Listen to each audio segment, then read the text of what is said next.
I'm Charlie Dieterich, an archivist and secretary of the Kingston Historical Society. On behalf of the Society, welcome to Tea Time Talks. This is our first one, so it may be a little bit rough. We'll see how it goes. We have several of our board members here today. Board President Robin von Sumbush, and let's see who else might be here. Well, we know that George Luck or somebody who looks remarkably like him is here. Bob Brown might be here. He's back there. Okie doke. Sharon Hansen is off arranging foods. Oh, there she is over in the corner. Peter Schell and Ann Zeman. I don't think either of them are here. Anyway, we want to thank. I get a click here. We want to thank the members of the Kingston United Methodist Church and their minister, Pastor Sandra Kim. Kevin Dean, the head of their executive committee, is here, and just say a word of welcome.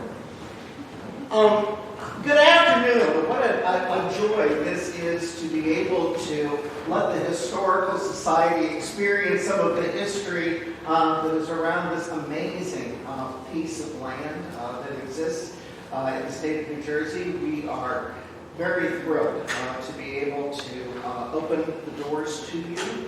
We hope that you come again, specifically on the 23rd of March, although you don't have to wait till then, but this is a wonderful opportunity, I think, to be able to build community, and we are, again, honored and happy to be able to do it. I will say that this is probably the largest gathering of Presbyterians in this church for a while.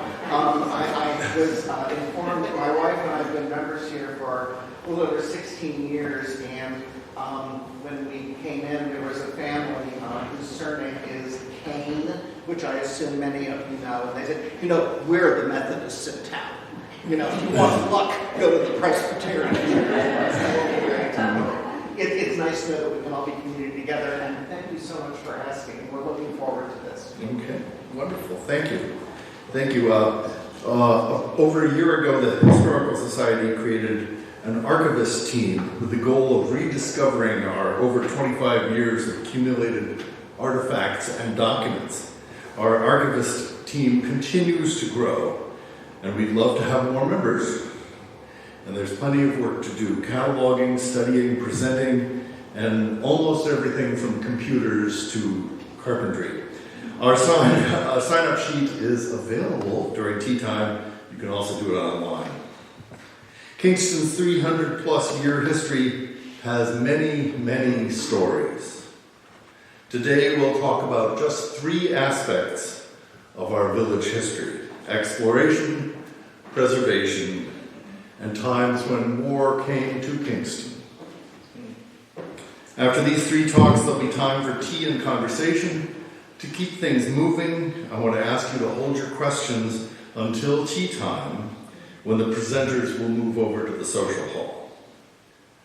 We'll start by, we're going to be showing some maps, which may be hard for some of you to see. We have printouts of many of the maps over on the tables during tea time, where you can study them to your heart's content.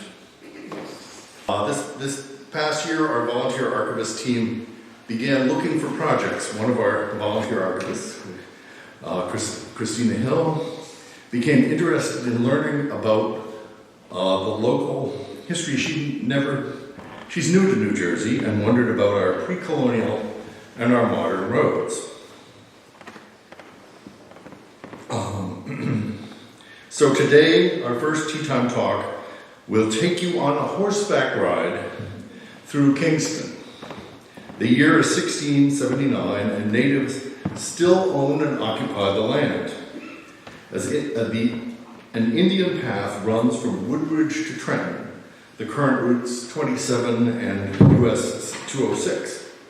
The journal she will be reading from is from a translation of the first written description of travel from New York to Philadelphia using the land route across the neck of New Jersey.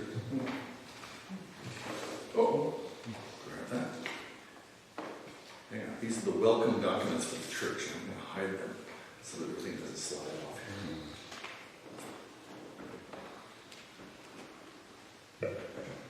So an American traveling in Amsterdam in 1864 found a journal written in Dutch in a bookstore. And actually this guy, his name was Murphy, and he was from the Long Island Historical Society, so I give a plug in for historical societies and what they can find when they're traveling.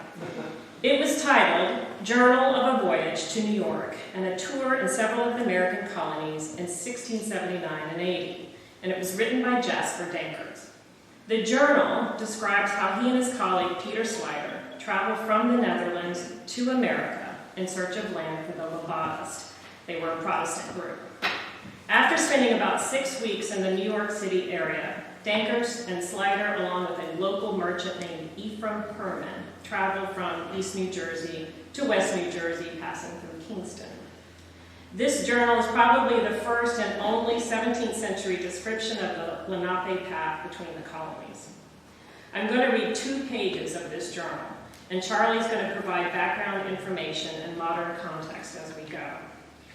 To set the stage, the group has crossed the Arthur Kill from Staten Island, heading west towards Woodbridge. I'm going to begin reading the entry on November 16, 1679, as they leave Woodbridge. Woodbridge and, of course, Piscataway Township are just off of US Route 1, up where the Garden State Parkway is now. None of those things were there then. We proceeded on, however, and about 4 o'clock arrived at Piscataway, the last English village in New Jersey, for thus the government of the governor, my Lord Carteret, is called, which begins on the west side of the North River and extends about halfway to the South River, though this division did not seem to me to be well made. So the English controlled settlements along the rivers. What Danckaerts call the North River is, of course, the Hudson. Sir George Carteret held the English land claim over settlements there called East New Jersey. The South River means the Delaware River. The English land claim was given to Sir John Berkeley. Baron Berkeley sold the deed for West New Jersey to a group of proprietors led by William Penn and other Quakers. Danckaerts is traveling from the colony of East New Jersey to West New Jersey, riding through lands still owned and controlled by the Lenape people. In a few years, Kingston would be settled in between. Purchased from the natives, it was land claimed by the king, but not occupied by either colony. And the road from Woodbridge and Piscataway to what is now New Brunswick is now New Jersey Route 514. The designation was not current then.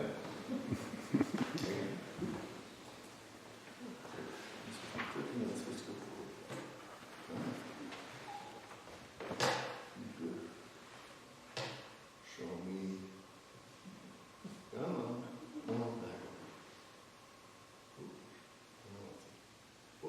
Here we go. I'm showing you. Go ahead. Okay. We rode about 2 English miles through Piscataway to the house of one Mr. Greenland, who kept a tavern there. We had to pass the night here because it was the place of crossing the Millstone River, which they called the Falls.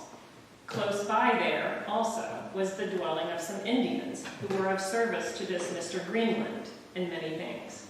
We were better lodged and entertained here, for we slept upon a good bed and strengthened ourselves against the future.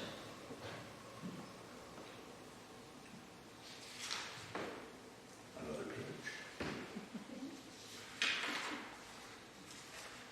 So, in 1679, Henry Greenland ran a tavern in what's now Highland Park, New Jersey. A few years later, John Indians would establish a ferry service near the ford on the Raritan River, approximately where Albany Street crosses into New Brunswick. Henry Greenland then moved south and opened a tavern in what is now Kingston. What Danckaerts calls the Millstone is actually the Raritan River, up from the Arthur Kill. So he refers to this crossing from Highland Park to New Brunswick as the first crossing of the Millstone. November 17th, Friday. As the water was high in the Kill, or Millstone River, Ephraim would not ride over the fall on account of the current of water, which made it dangerous. He therefore determined after breakfast we should be set across in a canoe, and the horses should swim across, as they did. We reached the other side about 9 o'clock and proceeded on horseback. Danckaerts now heads to the falls on the South River, meaning the falls in the Delaware River in what is now Trenton. The road from here to the falls of the South River runs for the most part west, southwest, and then west. It is nothing but a footpath for men and horses, between the trees and through the small shrubs, although we came to places where there were large plains beset with a few trees and grown over with long grass, which was not the worst. They were riding horses along what's now Route 27 between Franklin Township on the west side and North and South Brunswick on the east. If you travel Route 27 today, you'll see that it crosses several brooks called runs. 3-mile run, 6-mile run, 9-mile run, 10-mile run. These brooks have steep sides, but are easy for horses to walk across. That is, to ford them. You could ford the brooks on horseback. In those days, there were no bridges, of course. The names indicate how far they were from the river ford. When you have ridden a piece of the way, you can see over the lands of the Navasink, far off on the left hand, into the ocean, affording a fine view. So this is a surprise. Where can you see the Atlantic Ocean near Kingston? I believe that this is part of the old Route 27 near where the Buddha is, or where the old Route 27, old Lincoln Highway departs from Route 27, just north of Little Rocky Hill. So the route is actually going over a 260-foot high hill, and the land to the east is all lowland. It's amazing that you can see the Atlantic Ocean from there if there aren't any trees.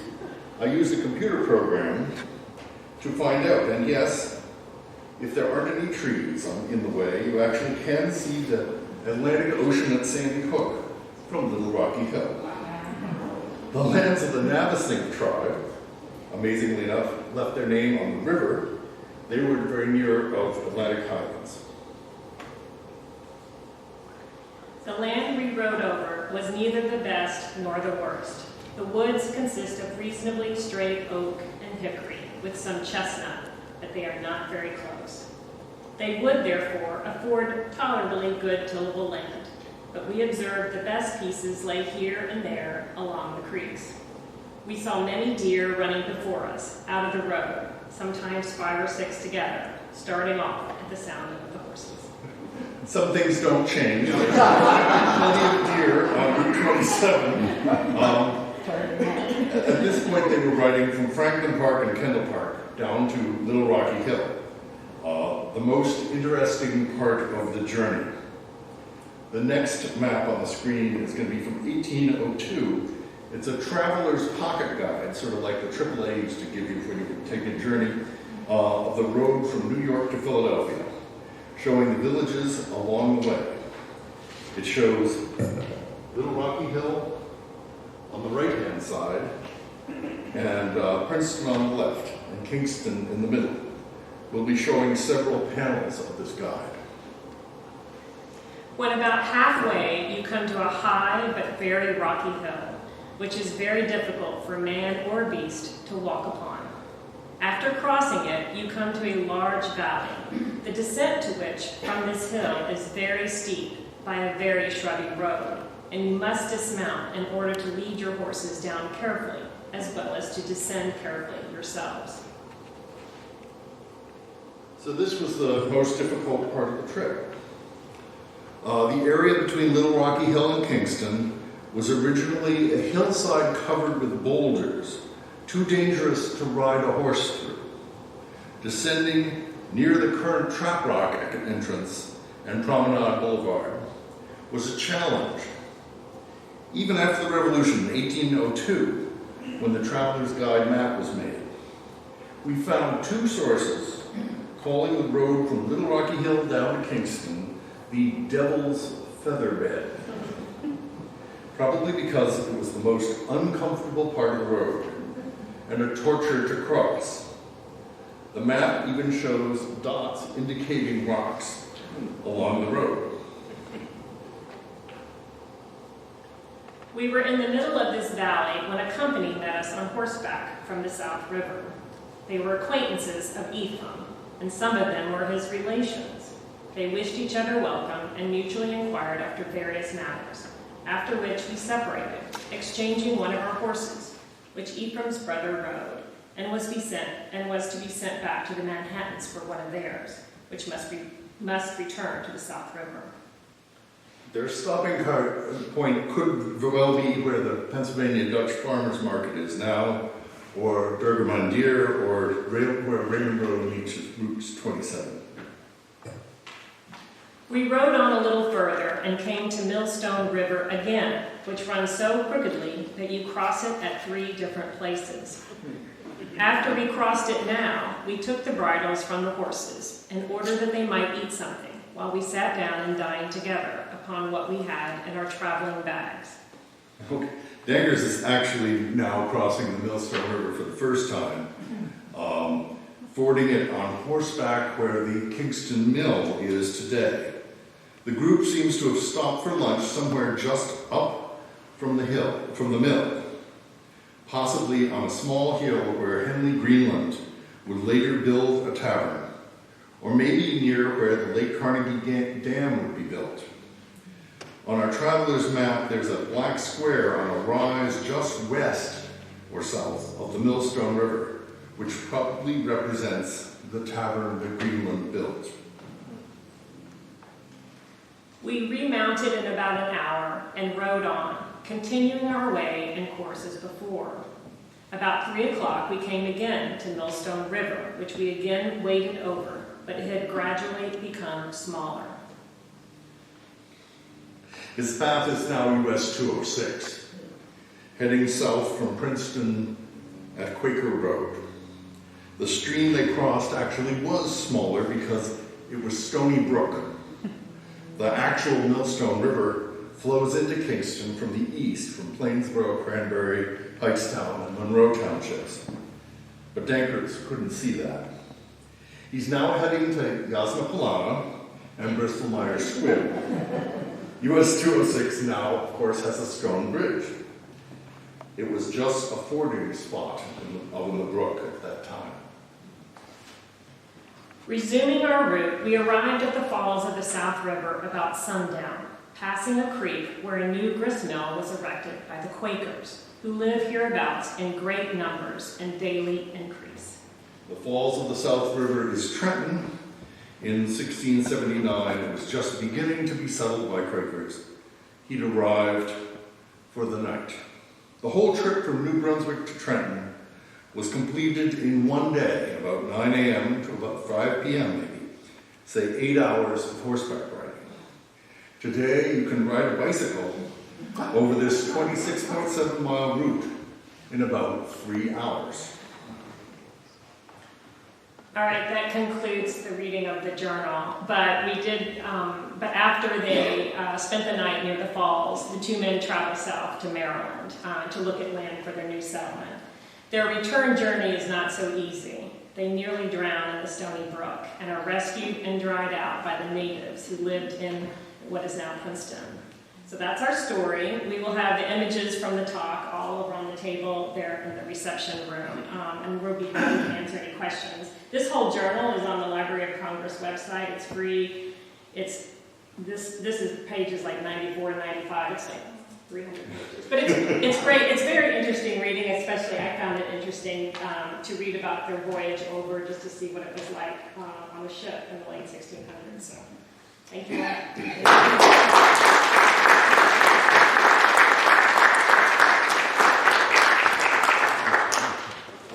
Our next talk is Tari, who everybody knows, who comes to the post office knows, or anybody who's involved in open space knows.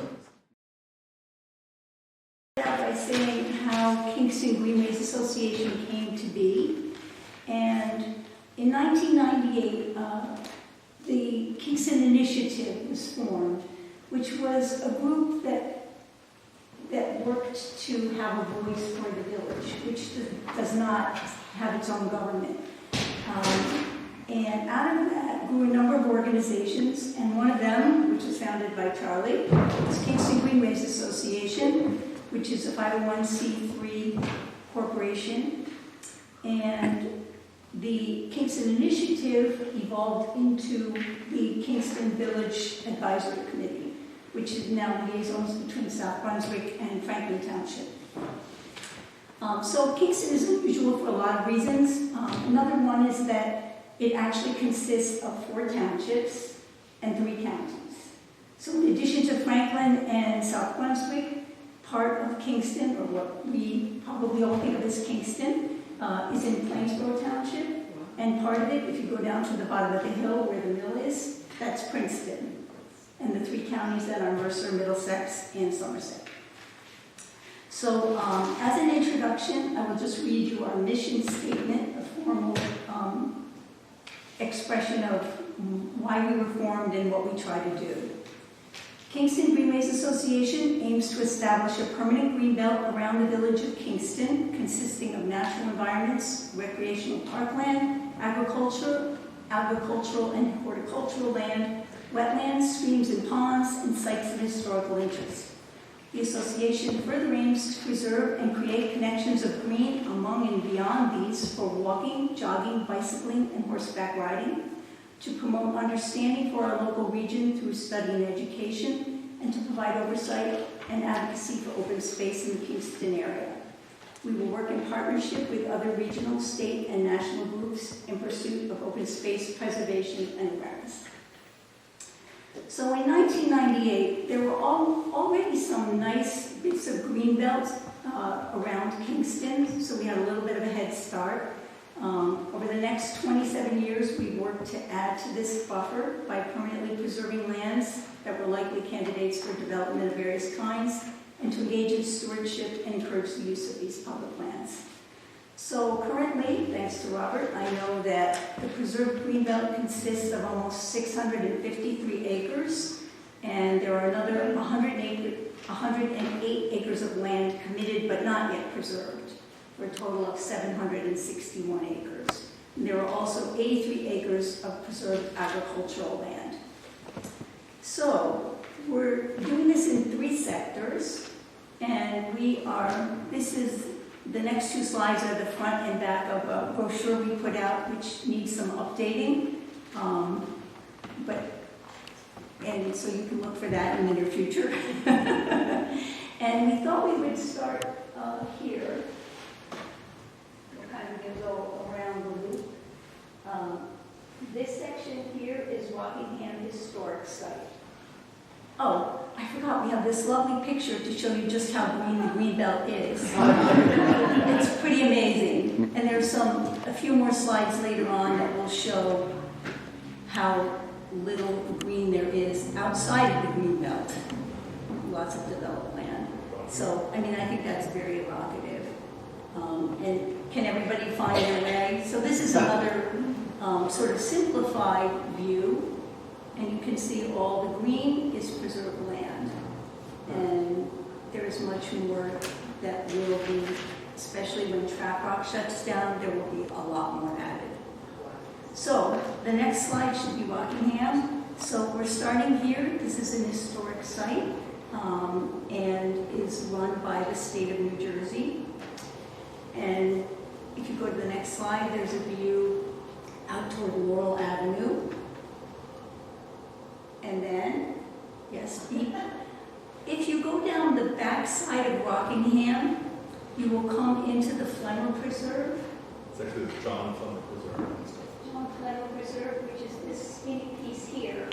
And there's a very nice walking trail there. It's the former railroad bed of the Rocky Hill Branch Railroad.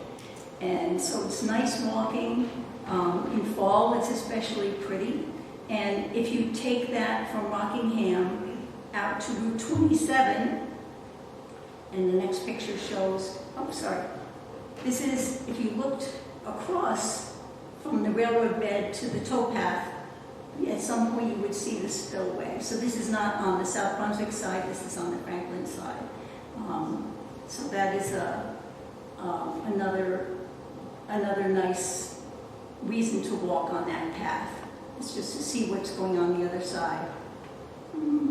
Okay, so I wasn't sure how to order these because we are going down here to 27, but over here is the Yinghua School.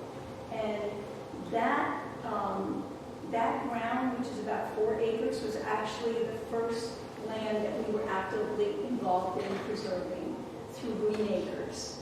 And it's just been a wonderful sort of public green for the town. We've had picnics there, we've had parties, we've had movies, all kinds of things. Okay, so now we're back here and coming out to 27. That is the entrance from 27. There's plenty of parking there for the John Flemmer Preserve. And now we're going detouring again, just briefly. If we went up the hill, to the top of the hill, on your left would be the Kingston Presbyterian Church Cemetery.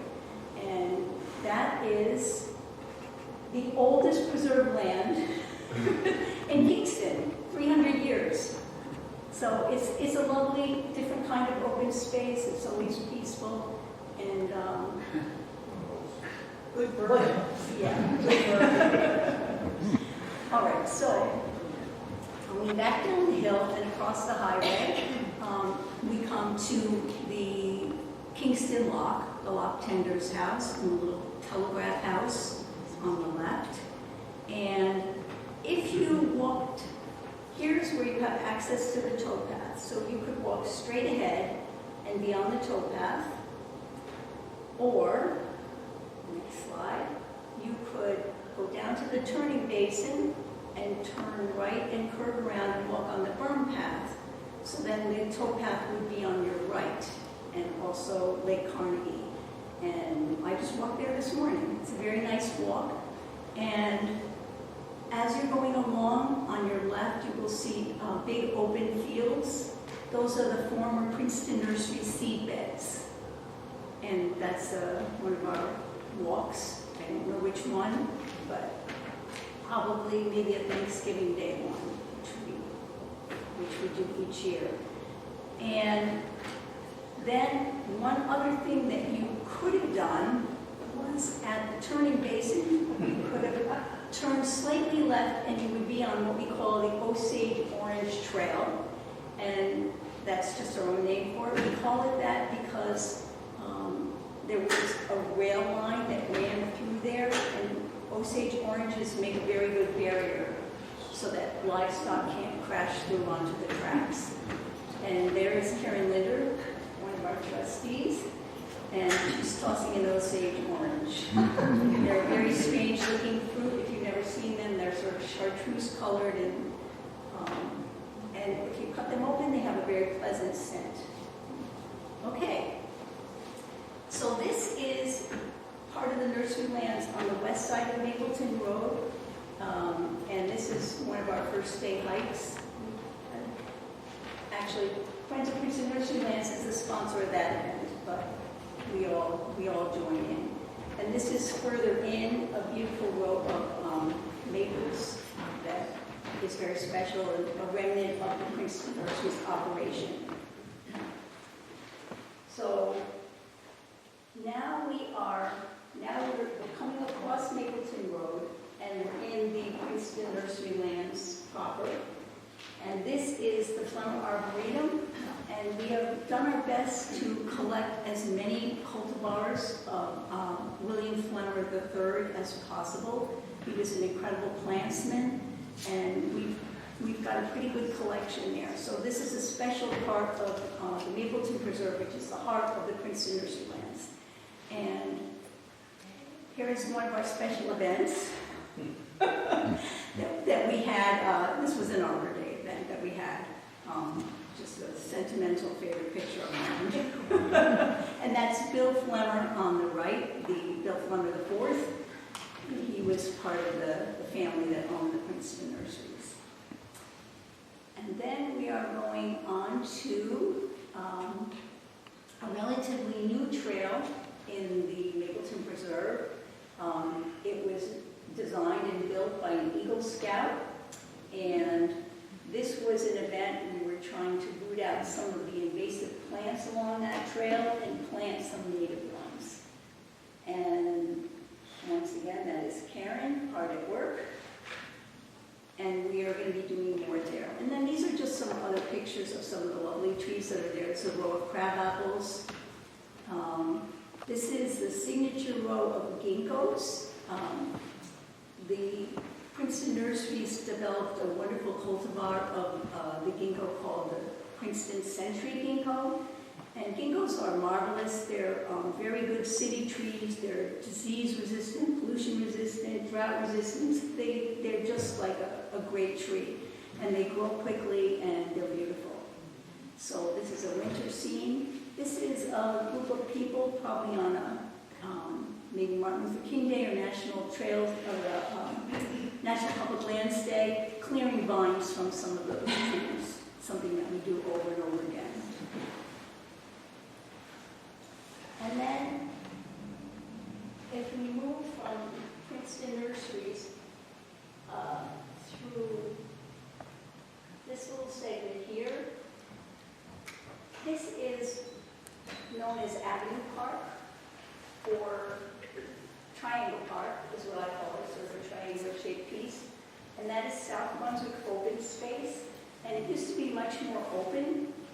Now there are a lot of trees that have sprung up. But there is a pathway through it to Ridge Road, where you can then cross into the Cook Natural Area. So this is what it looked like some time ago. And then this is a green pathway through to Ridge Road. And then the first thing you'll notice as you cross Ridge Road is the sledding hill, which was going to be developed, but luckily it got preserved instead by Middlesex County, and it is perfect for sledding. So there's a soft landing at the bottom. It doesn't shoot out into the road or anything. So,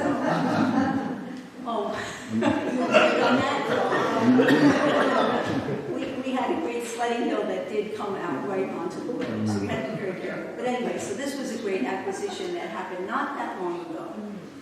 And as you go further in, to your right, there's a stone bridge, a very old stone bridge.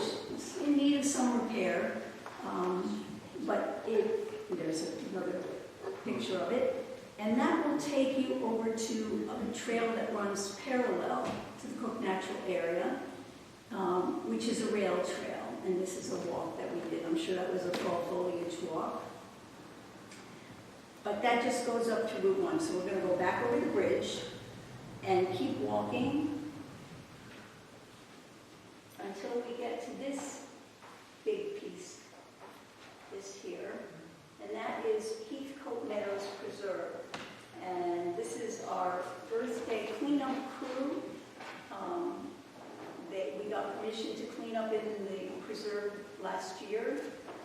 And it is quite nice. There's a little forest edge, and the trails are nicely marked and maintained so you know where you can walk.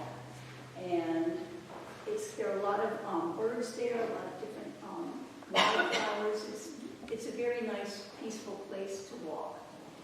However, there's an entrance to the Heathcote Meadows Preserve from Cleveland Lane, and there are 2 out parcels within the preserve, and those are signs that really shouldn't be there.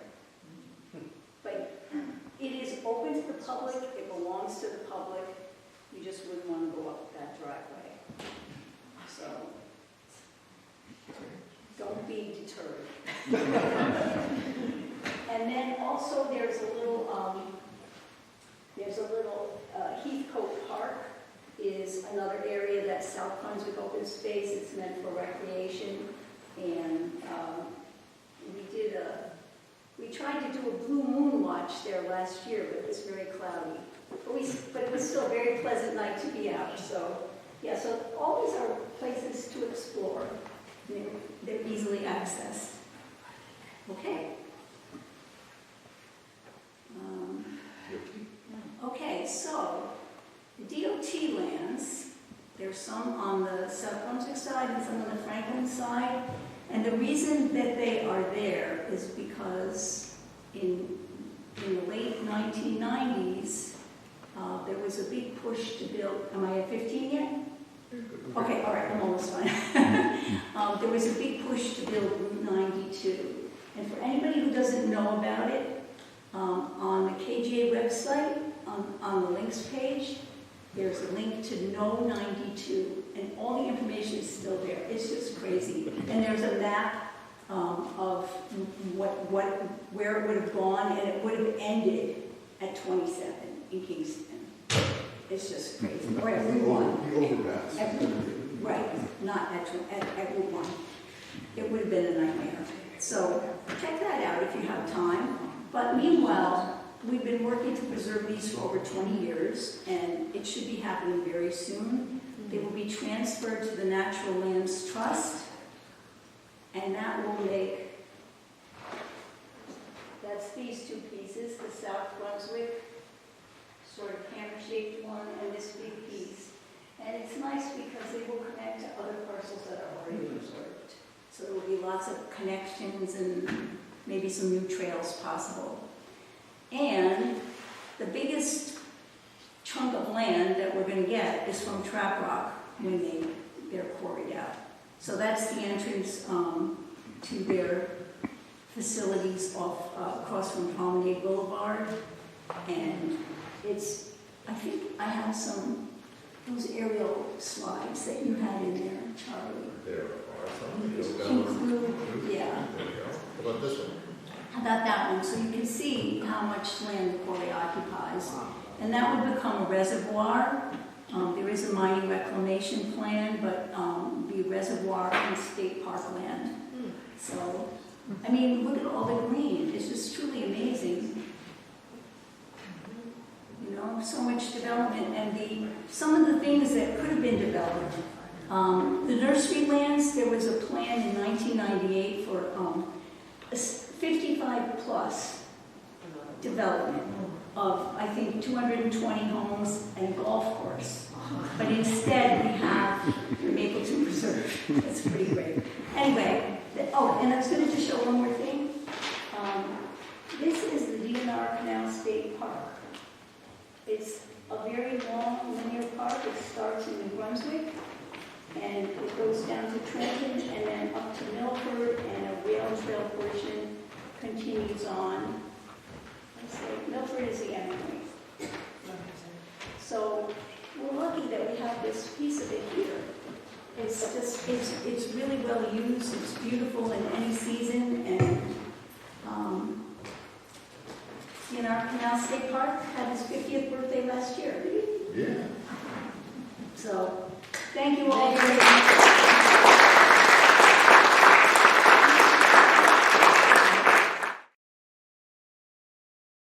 We have a special guest for our third talk, a fellow that George Luck knows, but I'm not exactly sure what his name is.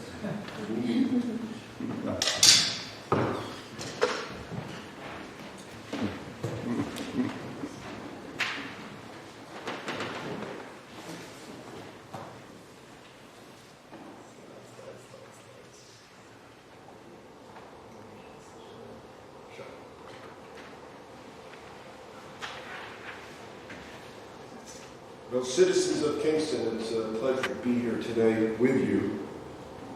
We could go to the next slide. Before I start to tell you a little bit about Kingston, I want everyone to join me in a salute to His Excellency General George Washington. He just celebrated his birthday yesterday, and we are indebted to him for so much. So I just wanted to say huzzah to General Washington.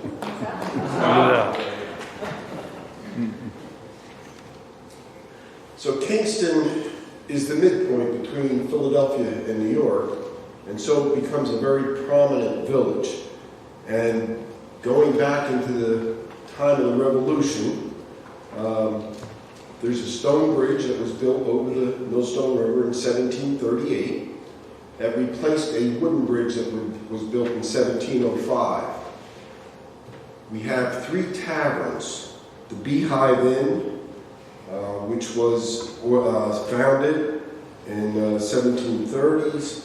We have the Black Lion, which was owned by Judge Leonard in 1744, and the Sign of the Mermaid, which is pictured here, in 1750.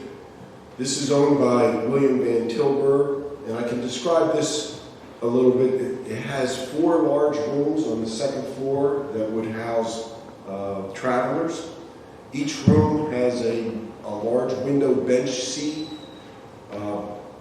corner fireplace in all 4 rooms, with anywhere from 5 to 6 beds for lodging. And so this was a very popular stopping place for federal senators, governors, whoever was traveling between the 2 major cities. Also in Kingston at the time of the 1770s, we have a grist mill, a sawmill, a blacksmith shop, a Presbyterian church, and 2 stage lines by the year 1766, and approximately 20 homes. So that is what, during the Revolutionary War, the troops would have encountered whenever they were marching through Kingston. We have identified up to this point approximately 27 soldiers that fought in the Revolutionary War from this village, which is quite substantial, and we only had about 20 homes. Some of the prominent names that you will see would be Captain Joachim Gulick, Sergeant John Gulick. The family still remains in the area.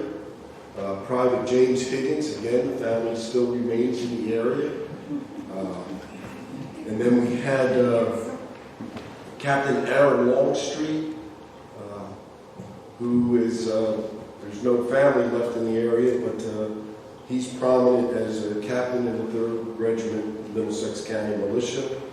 And then Van Tilburg, who has a few sons, 3 of them serving in the militia, 2 privates, Henry and William, his son, and his youngest son, Peter, who is a drummer in the militia and is only 12 years old. So he needed his father's permission to join. He serves the entire war, and when it's time to end his service, he is mustered out as a drum major. So he has gone from drummer boy to drum major of the drummers. So New Jersey is and we're getting ready to celebrate 250 years of the United States. For those that are interested, you can look at Mount Vernon's website, and we will tell you exactly what George Washington did 250 years ago today. And what I've been amazed as I've been reading is how many people visited Mount Vernon, stayed overnight at Mount Vernon, ate at Mount Vernon. It was almost like he had his own bed and breakfast. But we're getting close to that time frame, and we're known in New Jersey as we get ready to celebrate. We're the crossroads of the Revolution. And I will point out to you that my belief is that Kingston is the crossroads of the crossroads, because we had troops going both north and south, east and west. So when other towns in New Jersey are part of the crossroads, I think Kingston is the center of that with troop movements. So to begin with, the first time troops are coming through Kingston is, well, from the Patriot side, not a good thing.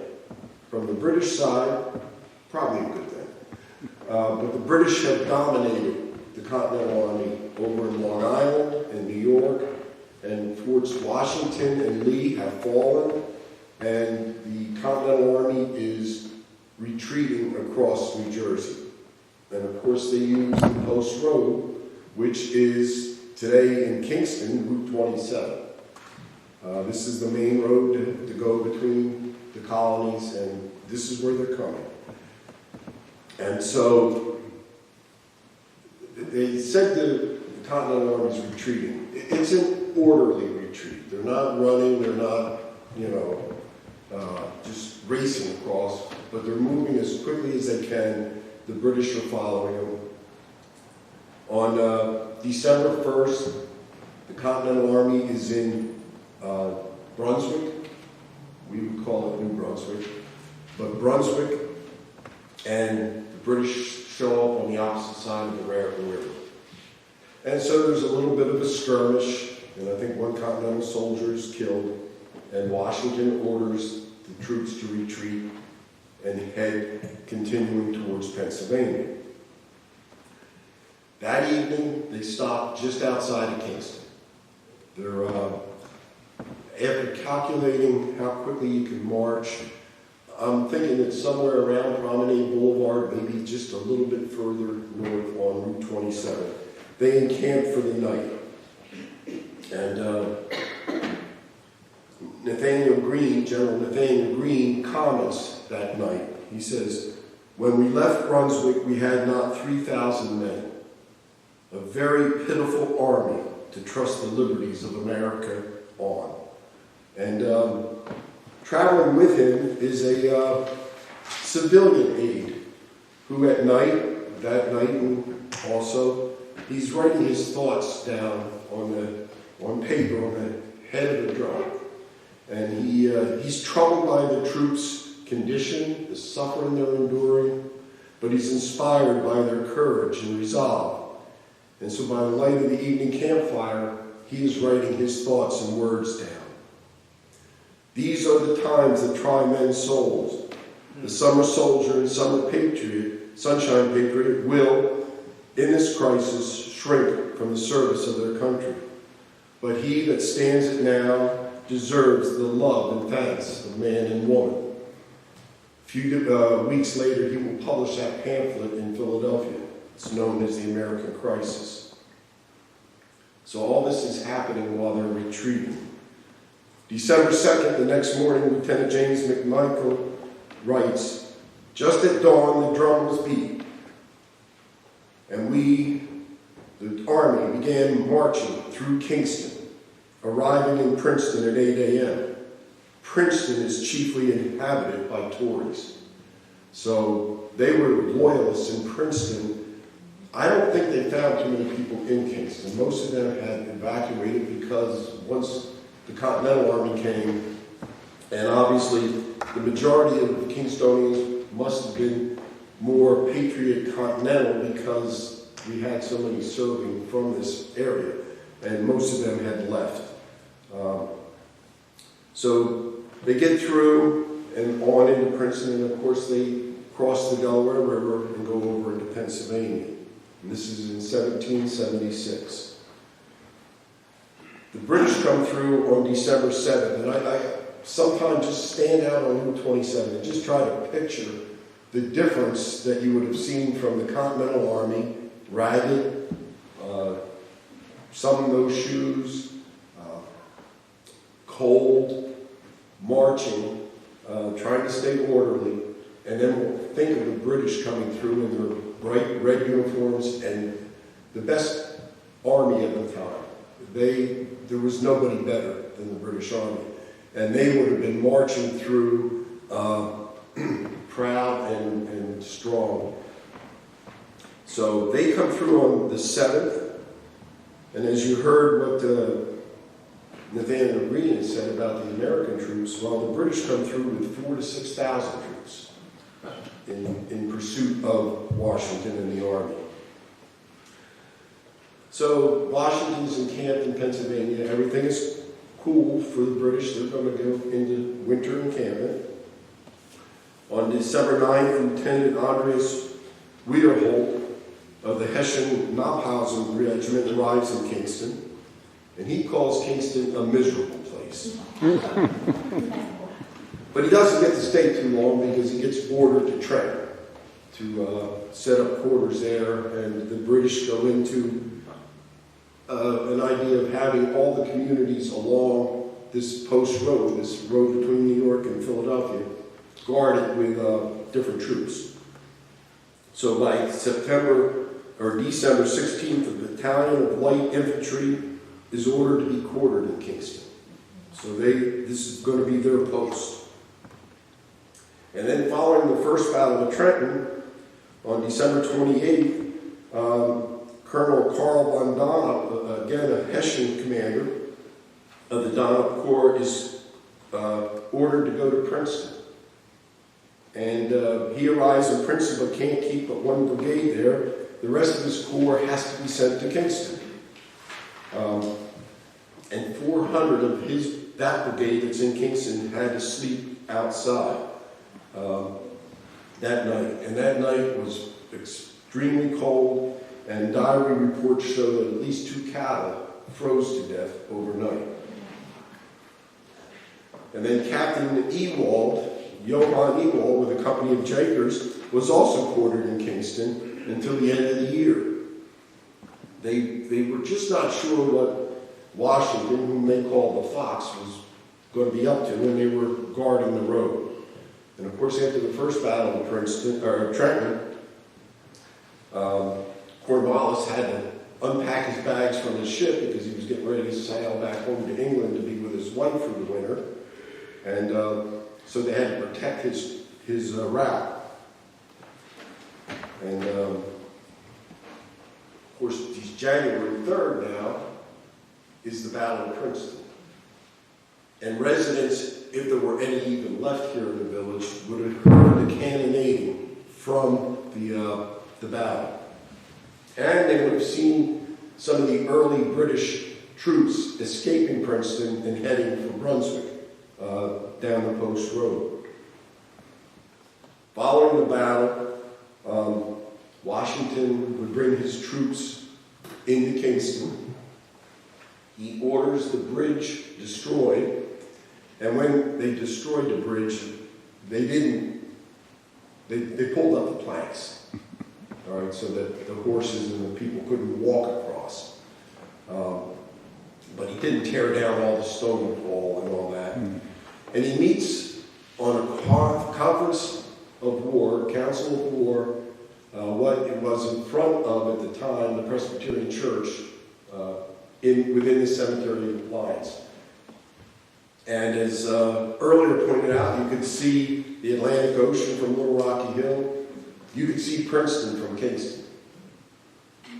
The Kingston Hill, where the cemetery is up pretty high.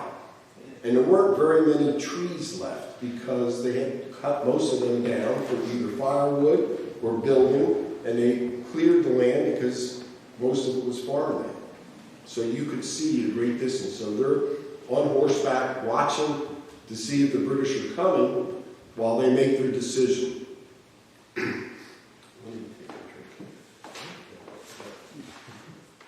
I'm sorry, but I'm battling a cold.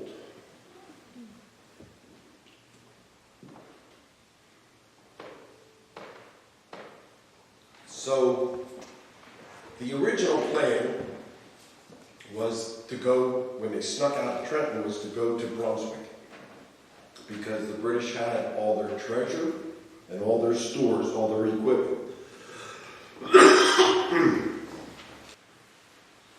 So the army had been up for 36 hours. 18 of those hours under arms. Fighting the second battle of Trenton, and the Battle of Princeton. So the discussion was, can we go on to Brunswick, maybe end the war? Some generals wanted to do a U-turn and head towards Cranberry and back to Philadelphia for the event of the nation's capital. But Washington says, for 500 fresh troops. If he had 500, he would have been able to go to Brunswick, but he didn't have them, and so he decides to go up the mountains of Morristown. for winter in camp. So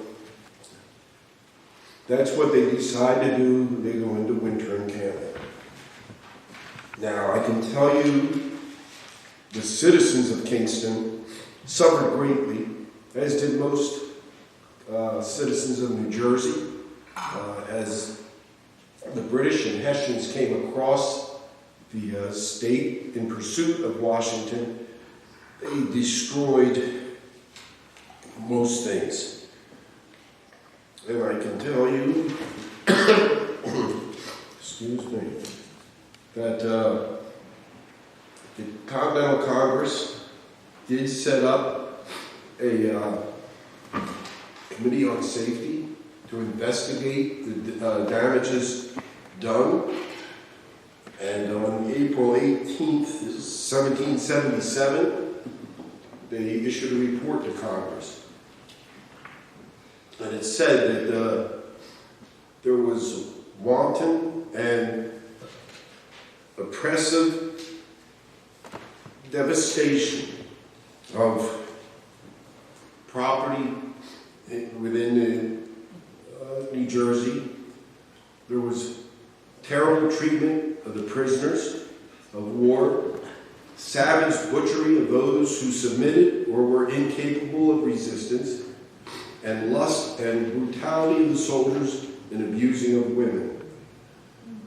And the report goes on to say the whole text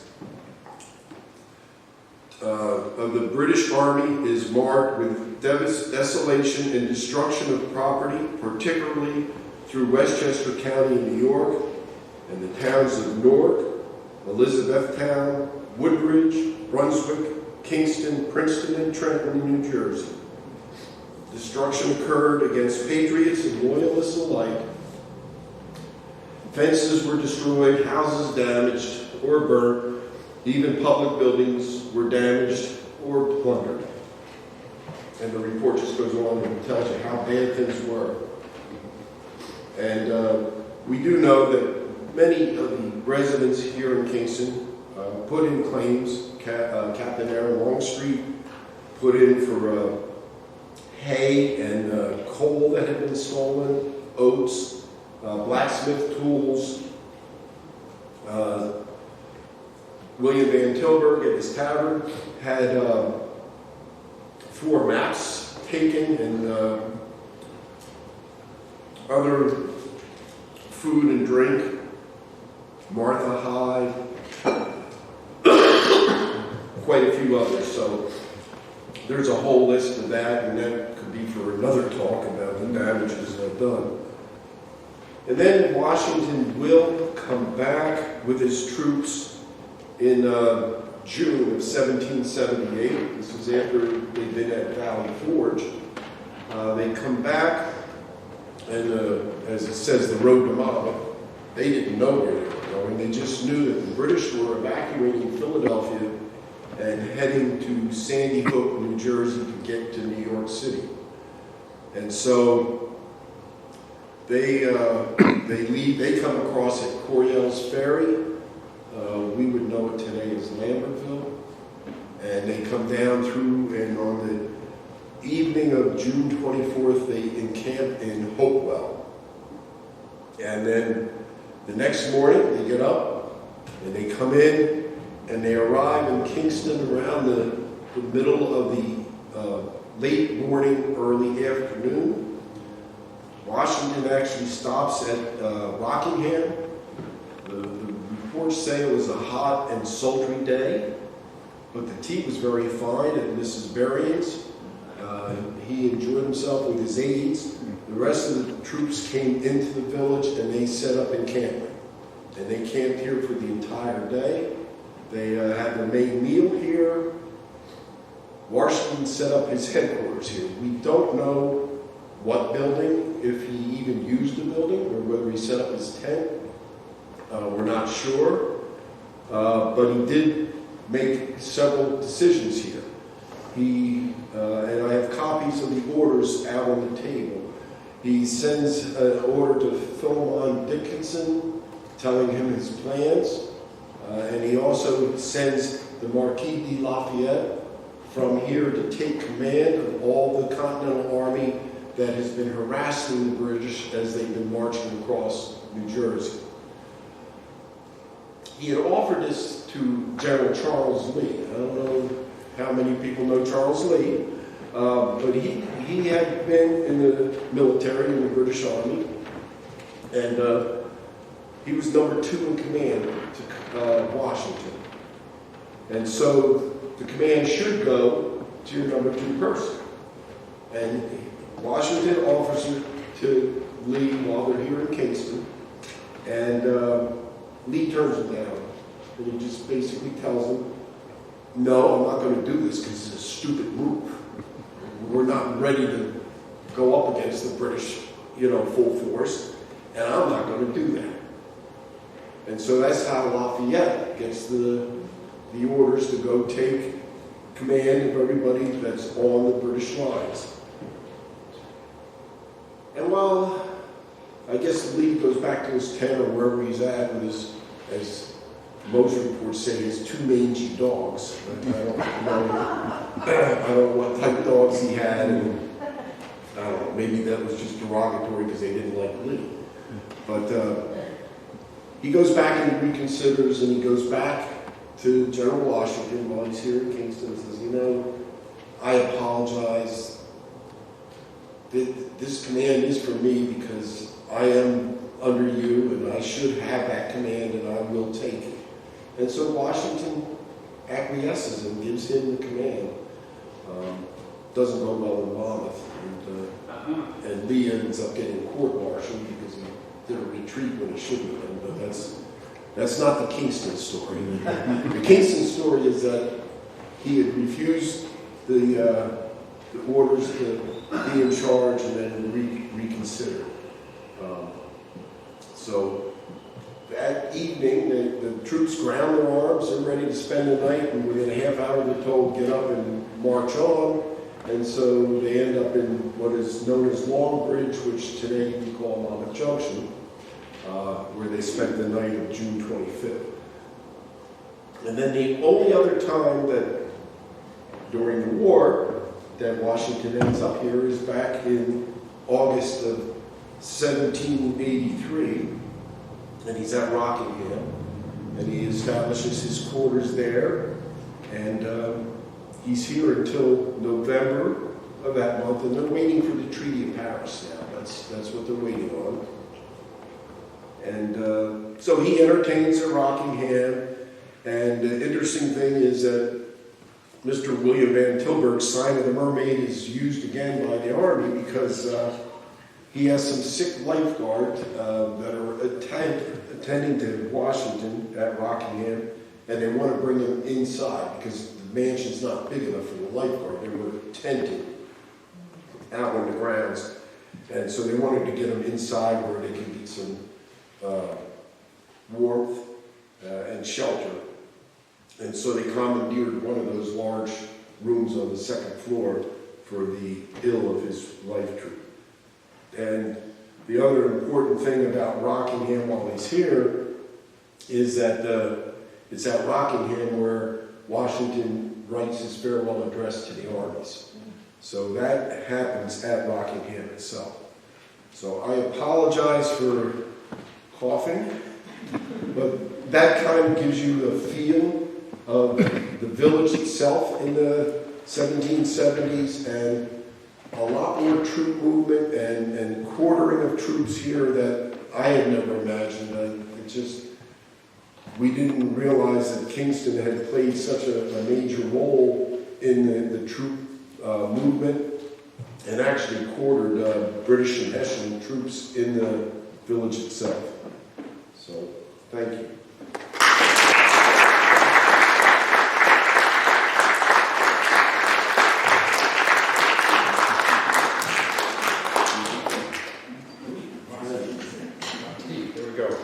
That's very appropriate to bring together some hot cheese. Once again, thank our hosts and the Kingston United Methodist Church. We have a bucket out there for people to do a little cash donation if you'd like. There's also tea. The donations are for the congregation for coming and help us out, pay the heat, everything else like that. If you want to come back, let's see. Want to come back next month? We have 3 talks that are set up. One is called Maplewood Preserve by Karen Linder, who's sitting over there. Second one is by somebody sitting over here. Everybody wanted the Kingstown. And the third one is called Bottled in Kingston so far. And that's going to be about soft drinks.